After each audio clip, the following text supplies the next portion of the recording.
to the Summer Major of 22, weekend round, expert division, hole number 4. Here we're going to be playing a sniper rough bump. The elevation is P3 plus 15% max using sniper 10 numbers. You're always going to use max top spin, and you're going to change your side spin is going to be based on wind angle. And if you'll also need to add under power for wind strength here, because this is a tailwind.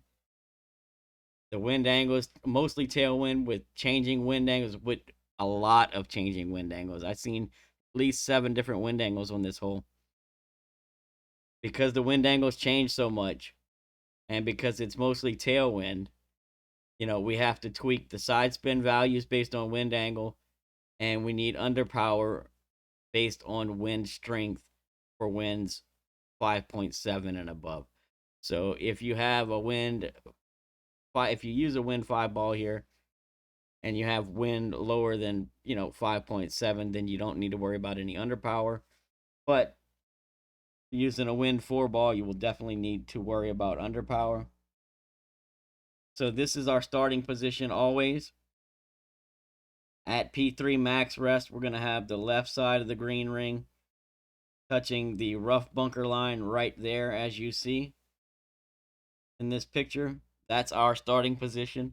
So what I'm doing is setting up there, not adding any spins yet. Then I'm turning and lining up my wind angle, okay?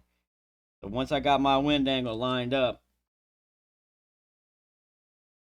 now I know how much side spin to put on it. And then let me just go over some of the wind angles that I've seen and the tweaks that I have for those.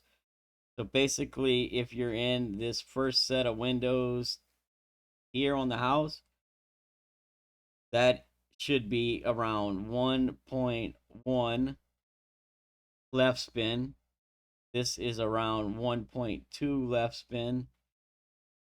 Where I'm at here is around 1.3 left spin. Around here is, it's probably a little closer to the edge of the house. Probably spread those out just a little bit further. The right corner of the house is around 1.4 left spin, and anything over in this area has been 1.5 left spin. Right? So basically 1.1, probably 1.2. We're going to spread them out a little bit.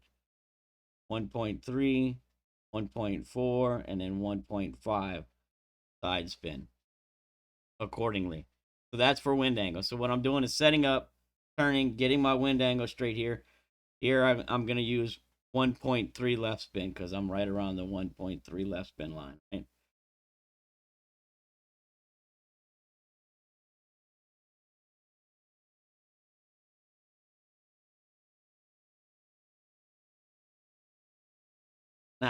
Now that you've turned, you got your wind angle, it's always max top spin.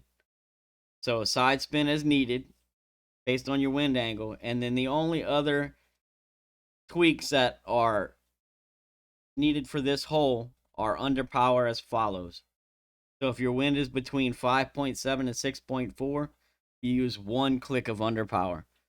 If your wind is between 6.5 and 7.1, you use 2 clicks of under power. And if your wind is between 7.2 and 7.7, you'll use 3 clicks of under power. So here I had the 1.3 left spin angle. I had a 7.7 wind. So I used 1.3 left spin and I did 3 clicks of under power here. You see it came in at a very nice speed center cup. It's a little tweak heavy, this shot, but trust me when I tell you, I've seen at least 7 wind angles here. So practice this one a couple of times. Get oriented with your wind angles and how much side spin you need per wind angle. And then don't forget to use under power as needed. Okay? If you can practice this a couple of times, you had a good shot at a drop. It is a tricky wind angle, but definitely a droppable shot. So good luck. I hope you get the drop, and we'll see you on the next hole.